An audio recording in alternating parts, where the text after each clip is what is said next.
வணக்கம். தேனி மாவட்டம் கம்பம் அருகே அமைந்துள்ள சண்முகா நதி அணை தற்போது தனது முழு கொள்ளளவான 52.55 அடி உயரத்தை எட்டியுள்ளது. தேனி மாவட்டத்தில் நேற்று நண்பகல் முதல் கனமழை பெய்து வருகிறது. இதன் காரணமாக மேற்கு தொடர்ச்சி மலை அடிவார பகுதியில் அமைந்துள்ள சண்முகா நதி அணையில் அணைப்பகுதிகளிலான மூங்கில்காடு, குதிரைவெட்டி மற்றும் மேகமலை வனப்பகுதியில் தீவிர கனமழையின் காரணமாக அணைக்கு நீர்வரத்து அதிகரித்துள்ளது.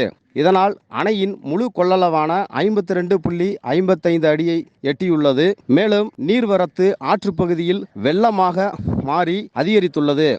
இதனால் அணையில் விவசாய பாசன பகுதிகளான காமையகவுண்டன்பட்டி, ராயப்பன்பட்டி, சின்ன ஒவுலாபுரம், வெள்ளையம்மாள்புரம், ஓடைப்பட்டி உள்ளிட்ட பகுதிகளில் 10,000க்கும் மேற்பட்ட விவசாய ஏக்கர் நிலங்கள் பாசன வசதி பெறும் என விவசாயிகள் மகிழ்ச்சி அடைந்துள்ளனர். தேனி மாவட்டத்தில் பெய்து வரும் கனமழையின் காரணமாக தொடர்ச்சியாக இருக்கின்ற அணைப்பகுதிகள் மற்றும் அருவி பகுதிகளில் வெள்ளப்பெருக்கு அதிகரித்து காணப்படுகிறது. பாதகம் செய்பவரை கண்டால் நாம் பயங்கொள்ளலாகாது பாப்பா, மோதி மிதித்து விடு பாப்பா, அவர் முகத்தில் உமிழ்ந்து விடு பாப்பா.